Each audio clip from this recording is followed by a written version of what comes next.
Good evening. This is all about influence. When I was a small child, my father began reciting poems to me. Many were his own poems that he was working on by speaking them aloud during our long walks. Others were the poems he'd been committing to memory back then as a graduate student in literature. I heard Yeats's The Lake Isle at Innisfree, The Wild Swans at Cool, Sailing to Byzantium, and Among School Children in the cadences of my father's resonant voice, long before I ever saw the poems on the page. Sometimes it might only be a few lines to punctuate some discussion we were having.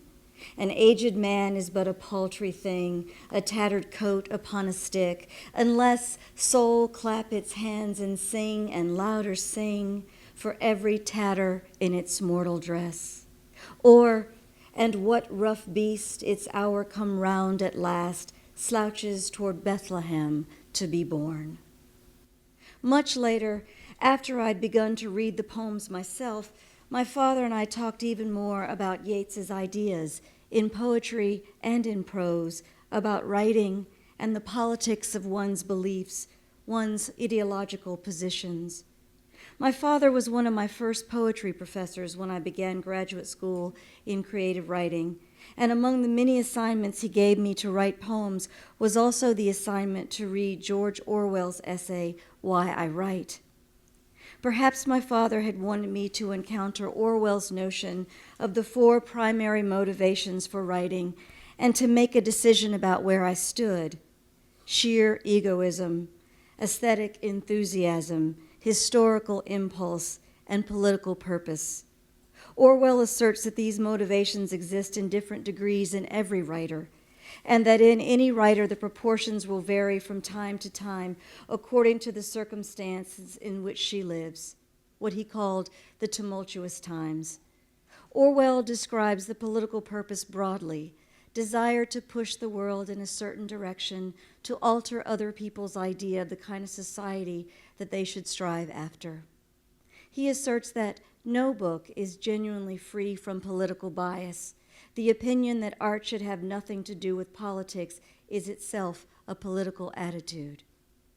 However, when I lean too far towards Orwell's 4th motivation, political purpose, my father tempered my enthusiasm by reminding me how important and necessary is the balance between one's politics, aesthetic values, and critical self-examination as motivation in the production of true art, of true poetry. And here he would quote to me Yeats's words that have guided me as a poet ever since. We make of the quarrel with others rhetoric, but of the quarrel with ourselves, poetry. I was driven then to find ways in my own work to strike that balance as I came to recognize in poems I loved how the writer had been able to do just that. In Yeats's Easter 1916, I found a model for what I might try to aspire to, a terrible beauty born of the complicated relationship between poetry, the rhetoric of one's beliefs, and aesthetic integrity. I was in my 2nd year of graduate school when I came back to Easter 1916, reading it again and then beginning to write poems influenced by it.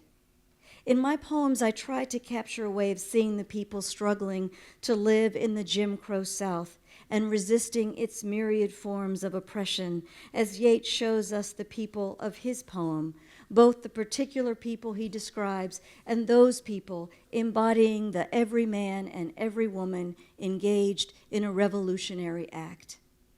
I see in Easter 1916 Yeats's act of self-reflection, of coming to terms with things of the past.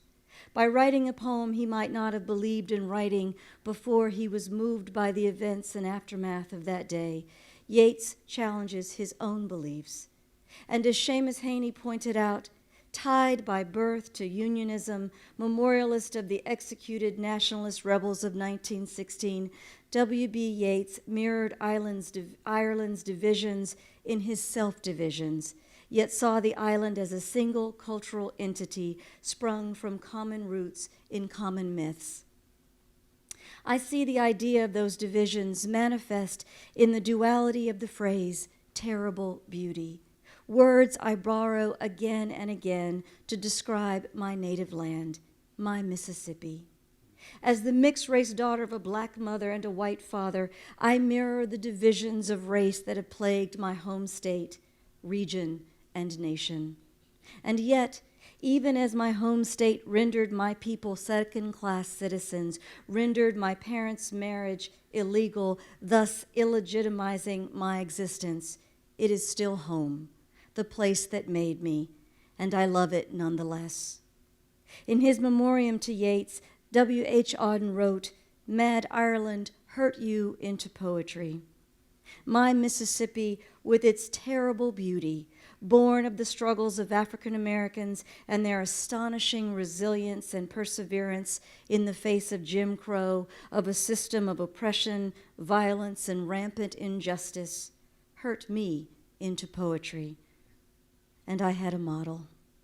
From Yeats's poems and his thinking on poetry and rhetoric, I learned how to write my book, Native Guard, and to make an argument I had with my nation over historical memory and erasure, our cultural amnesia about the role of black soldiers in the Civil War, an argument I had with myself about the role of the individual in memorializing the past, and more specifically, the role I had not yet properly undertaken as a daughter, as the native guardian of a tragic history, to remember and memorialize my mother.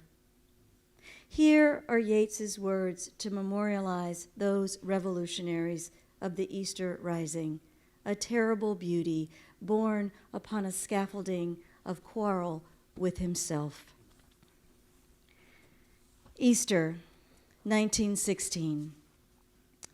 I have met them at close of day, coming with vivid faces from counter or desk among gray 18th century houses.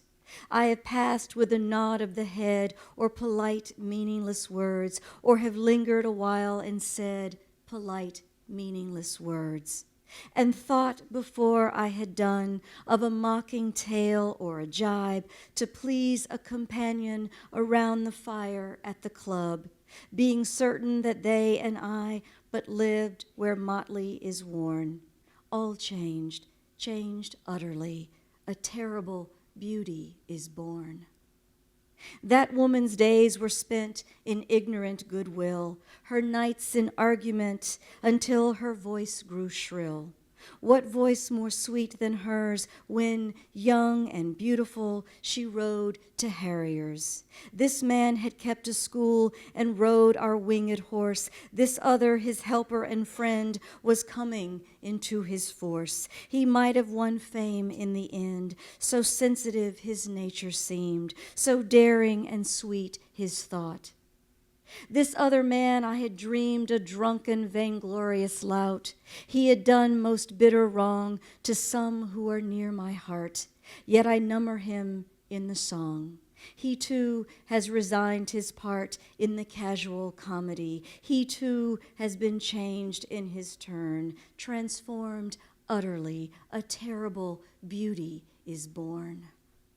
Hearts with one purpose alone, through summer and winter seem enchanted to a stone to trouble the living stream. The horse that comes from the road, the rider, the birds that range from cloud to tumbling cloud, minute by minute they change. A shadow of cloud on the stream changes minute by minute. A horse hoof slides on the brim, and a horse plashes within it. The long-legged moor hens dive, and hens to moorcocks call. Minute by minute they live, the stones in the midst of it all. Too long a sacrifice can make a stone of the heart. Oh, when may it suffice? That is heaven's part, our part, to murmur name upon name, as a mother names her child when sleep at last has come on limbs that had run wild. What is it but nightfall, No, no, not night, but death. What is needless death after all? For England may keep faith for all that is done and said.